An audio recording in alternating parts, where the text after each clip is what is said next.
Right, this is just as a pre-titled teaser. There's a postscript. Hey ho.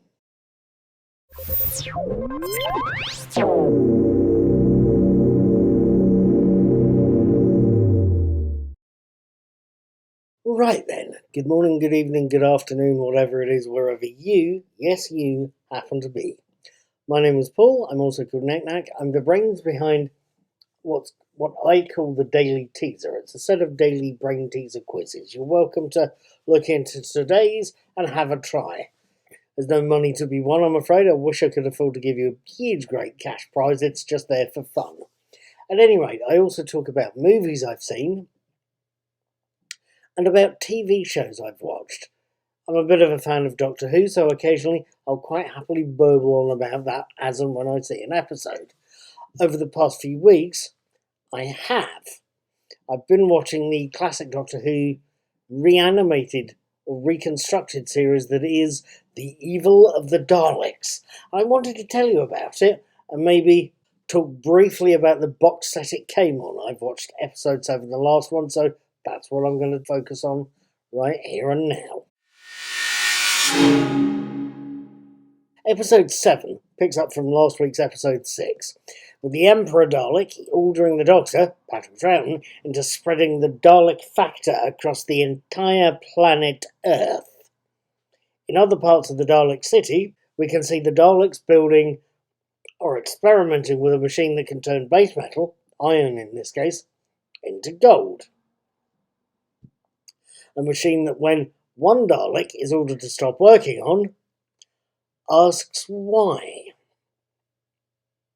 It's a machine that, when completed, the Daleks want to use as a lure to get Theodore Maxtable, Marius Goering, through a very specific arch and, effectively, get turned into a Dalek, at least in his head.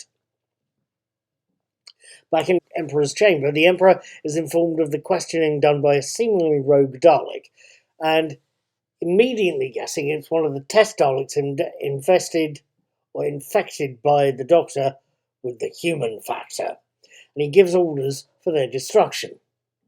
Back in the cell that holds the Doctor and his companions, Maxtable manages to seemingly infect the Doctor with the Dalek factor, little knowing that the process won't work on the Doctor, and that he, the latter, the Doctor, will sabotage the Emperor's plans and make sure that more Daleks become human Daleks, simply by going through an otherwise innocent arch.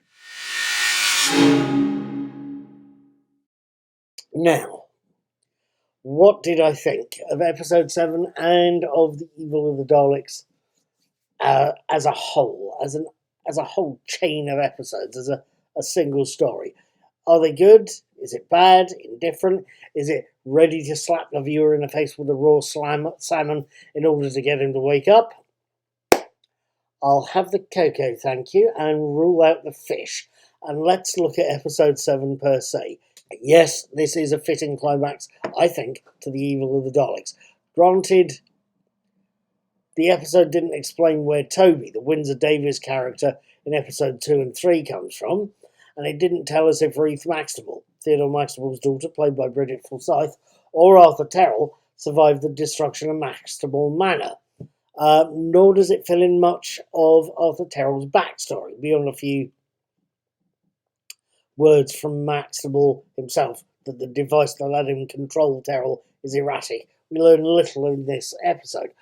I don't know if that's going to be covered in later episodes. I really don't. I can't tell you. Saying that, I believe the episode ties off the overall story arc very well, and it shows us Edward Waterfield's heroic death, shot by a Dalek trying to save the Doctor, and in what was intended to be the last ever Dalek story by Dalek creator Terry Nation, he wanted to tell them to US TV companies to see what he could do there.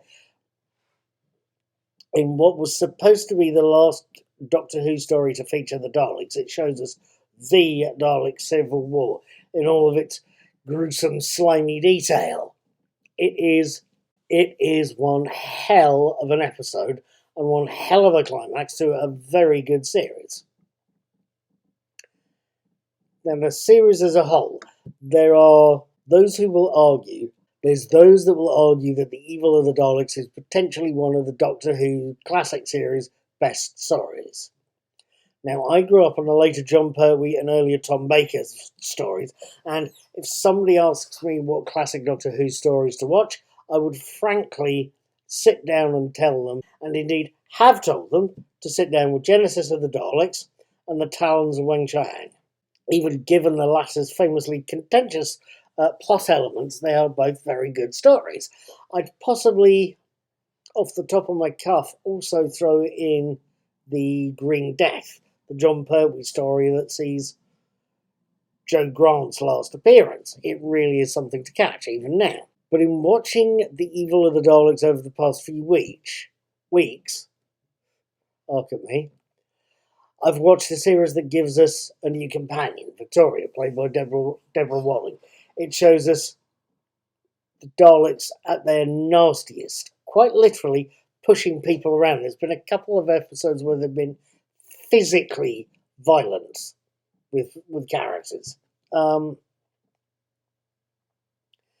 It shows us something of an old idea that a deadly foe, a deadly villain, a monstrous deadly creature can become human and approachable and redeemable and destroy its people as a result. Whether the writers of Star Trek TNG episode I Borg knew about the evil of the Daleks, I don't know, but I can certainly see the resemblance in the basic idea.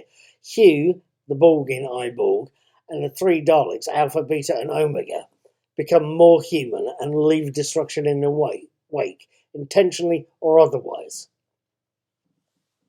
I think I Borg examines the moral issues to what happens in far more detail than The Evil of the Daleks does.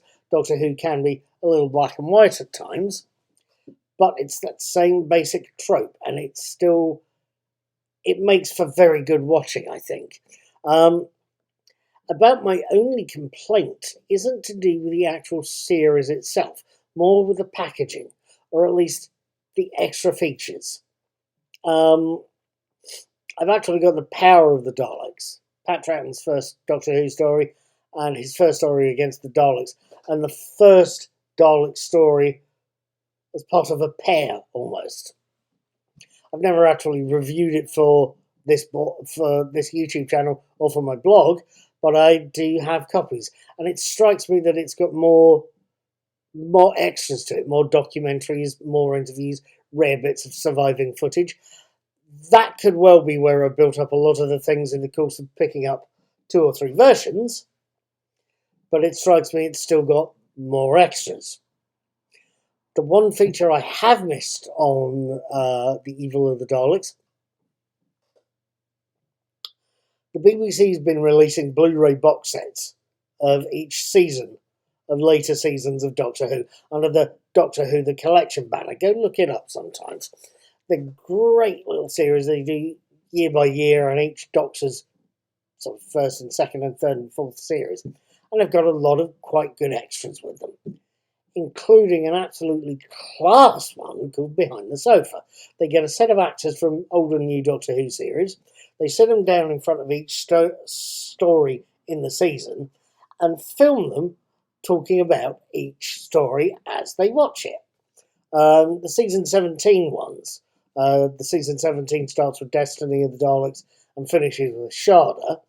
The season 17 Behind the Sofas have Katie Manning, Joe Grant, paired with Nicola Perry Bryant, has Colin Baker paired with Matthew Walthouse, Adric, and effects man Matt Irving, costume designer Gene Hudson, and director Graham Harper, Google for them, all grouped together as a group of 3. They sit them down in front of the season 17 stories, and they make, and each of them, I've got a few others of these box sets as well, each of the Behind the Sofas watch-alongs makes for riveting, informative watching. You get to learn quite a lot about how the show was made, how the show is made, comparisons behind the scenes, what have you. They're wonderful stuff.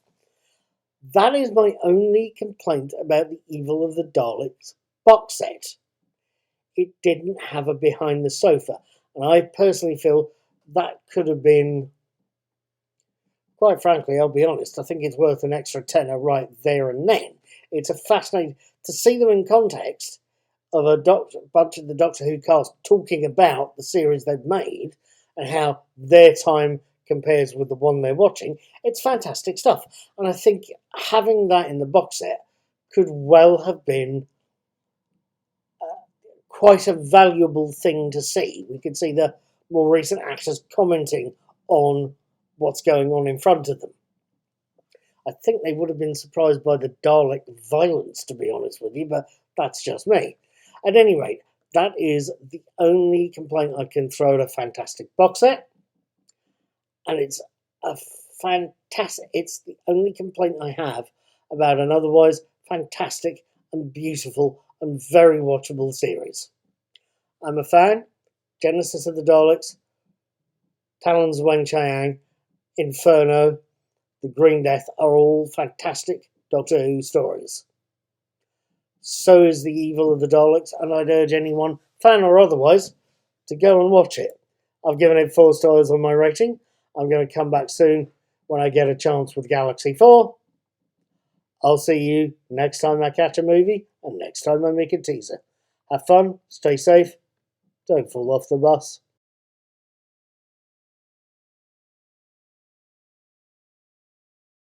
Just as a postscript, folks, just as a final word, I mentioned this was coming in the opening, but so now I'm going to tell you what the postscript is. At any rate, episode 7, there's a conversation between the Doctor and Victoria, between Pat Troughton and Deborah Watling, in episode 7 of The Evil of the Daleks. And it sees, and it's also something the Doctor mentions to Jamie Fraser-Hines as well. The Doctor tells Victoria and Jamie that he's not from Earth. Earth is not his home planet. The Dalek mechanism that turns people into Daleks doesn't work on him because he's not from Earth. Now that is, to the best of my recall, the first time the Doctor says explicitly he's not from Earth. He only mentions he's a Time Lord for the first time in the War Games. Patrick Troughton's last story is the Second Doctor. We only find out the Doctor's homeworld is Gallifrey in Time Warrior, the first Sontaran story, and Sarah Jane Smith's first story with the third Doctor, John Pertwee. So those are later additions, but this is the first time I can remember seeing the Doctor say he's not from Earth. I'm convinced of it. I'm just not very convinced of it. I can't remember seeing him mention this in any earlier story, but that doesn't mean he didn't, either he or William Hartnell's first Doctor. If you know better, please leave a link to the relevant story, the relevant stories Wikipedia entry in the comments under the box, because it's going to bother me until I know one way or the other if this is the first episode he says he's not from Earth. Please help. I'd really appreciate it. Have fun, take care, don't fall over.